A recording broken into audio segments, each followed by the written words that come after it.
Hey guys, it's Rachel with Be Healed Dog Training, and today I'm going to show you how to stop jumping. So a lot of people struggle with their dogs jumping on them, jumping on guests. Jumping is a big problem. For starters, you can get hurt. You get a dog that's jumping on you, you can get hurt yourself, even if it's just something like being scratched by their claws. It's really obnoxious. But if you have a dog that's jumping on, say, somebody who's a little older, who has thin skin, now you've got scratches that are causing them to bleed. You've got dogs that can knock people over, knock children down.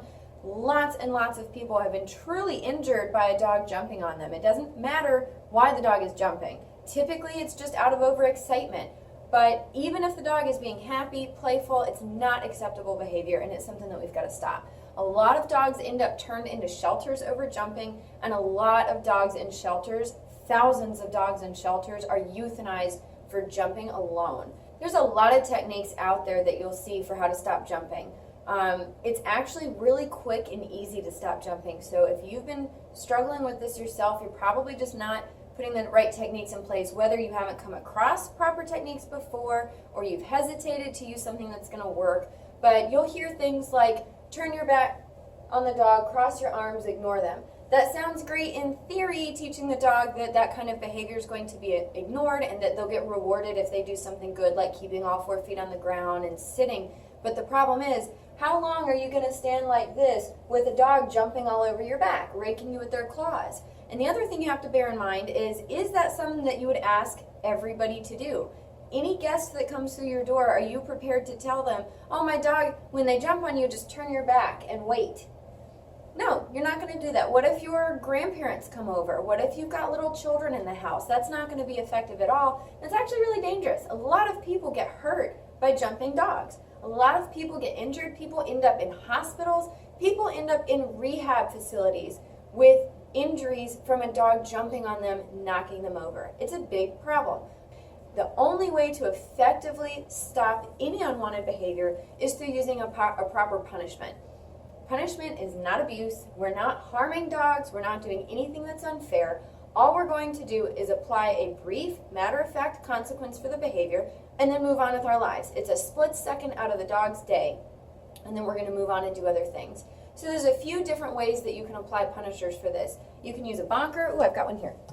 You can use a bonker, which is just a towel that's wrapped up with rubber bands. The idea behind this is that you cannot physically harm a dog with this. It's a towel. It's a towel. You can't hurt the dog, okay? Can't injure them. But dogs hate projectiles.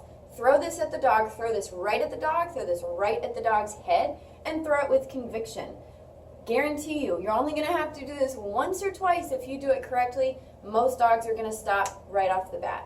You can use a leash pop. That's typically easier to do if you've got 2 people you're working with. So if you've got your dog on the leash and you approach another person and they jump on that person, you can use a leash correction. I'll have other videos that show that when I can catch it on camera. Today we're going to use a remote collar. So this is a remote collar. If you follow me at all, you see I've got an entire playlist on my YouTube channel showing you how to train with this. We do a lot of our training on low levels, teaching the dog shaping wanted behaviors with remote collars, but we also use remote collars to apply a punishment. When we do this, all I'm going to do is turn the collar up to a level that's going to be meaningful to the dog, that's going to say, that's not allowed. When I apply the remote collar, which is going to be the moment the dog jumps on me, it's going to be a brief tap. That's all it is. It's a tap for the action of putting their paws on me. Your remote collar takes the emotional part of your punishment out of it. You don't have to yell. You don't have to scream and be harsh. All it is tapping a button, so it lets you be neutral and the dog still gets a consequence, and that's why it's so awesome. So the way we're going to do this, I'm going to get this dog Angie up here.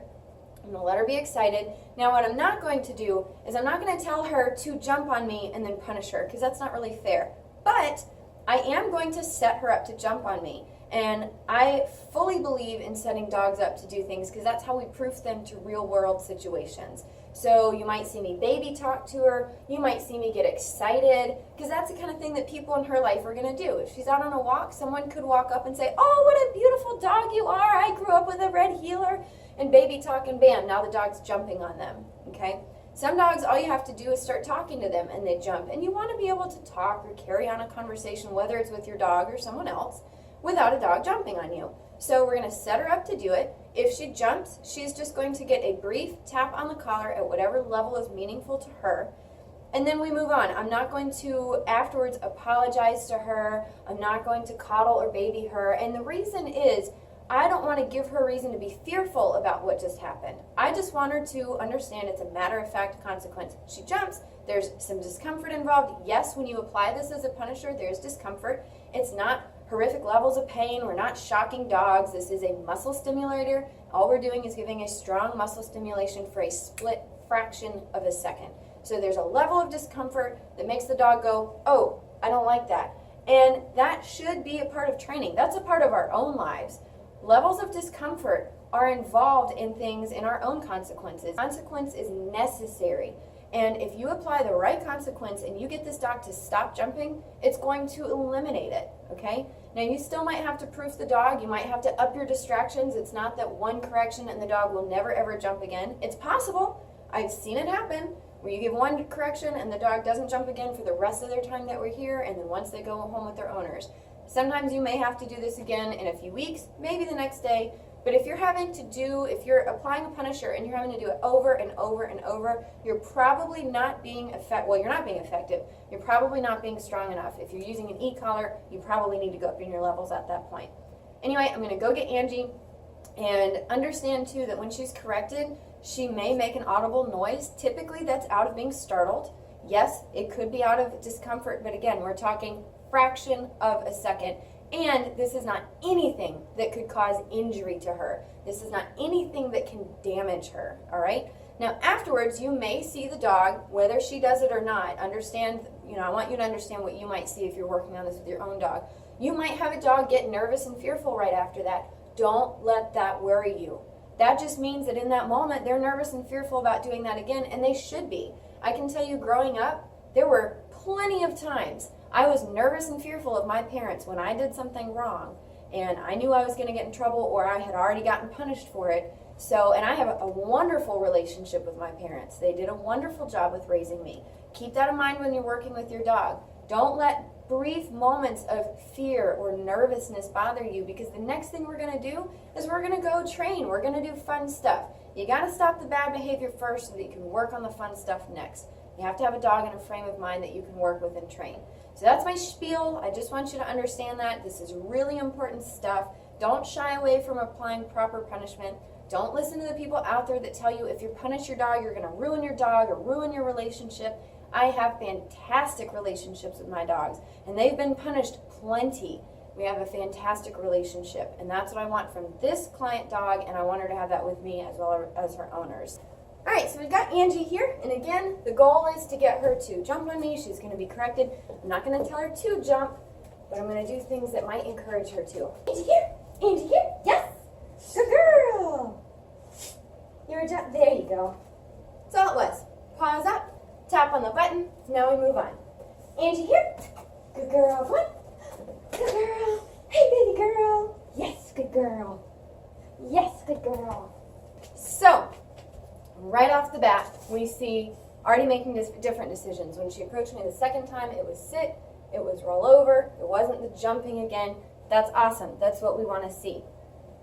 Again, that doesn't mean that she'll never ever jump again, but if you stay consistent with this, you should only have to do it a few times. Not very much at all, okay?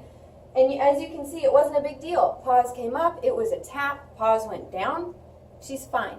No big deal at all. Please don't hesitate to do this with your dog. If you're struggling with jumping, we're talking seconds to fix this problem. And a lot of people have struggled with this for weeks, months. I've addressed jumping in different ways myself. I've tried the other techniques. Didn't work. I've tried the arms crossing, all that stuff. Before I discovered this training, didn't work. Took forever, didn't work. I had claw marks on my back. I had frustration with my dog. I had not a great relationship. Once I found better ways to address it, seconds.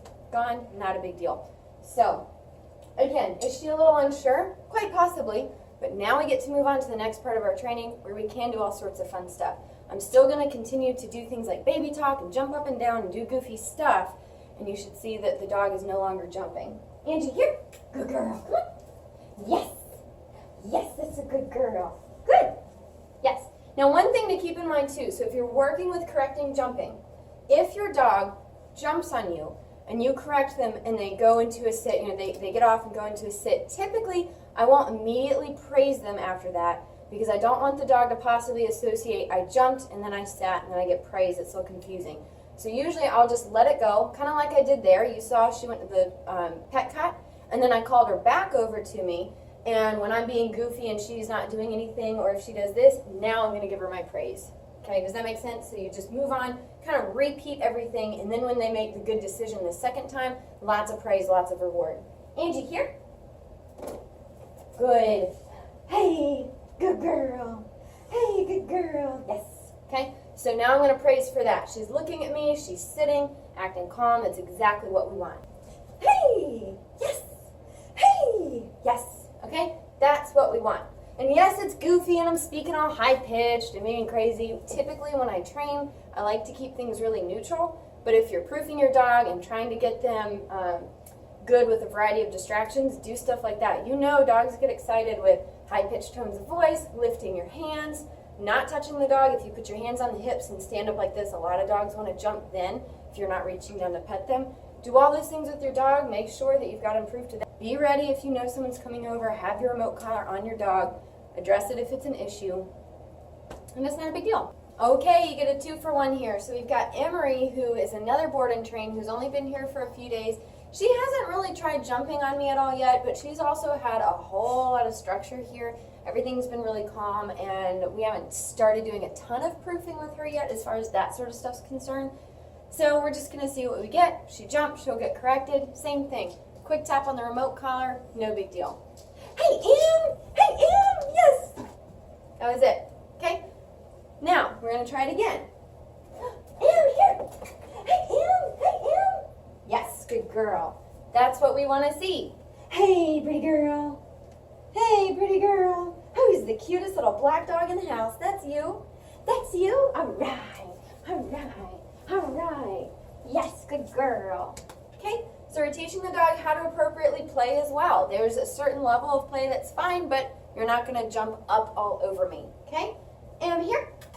Hey, yes, good girl. Okay? Much better decisions. Yes, good job. Good job. Much better decisions here. So you see how quickly we just stopped jumping. And she's still very willing to come up to me. I know Angie was a little more on the hesitant side. That's just her personality in general. Good job. Good job. Good job. Yes, and I'm going to reward for that. She was really thinking about it. I'm not sure how obvious that was on the video. The wheels were spinning, but she was definitely showing self-control, and that's what we want.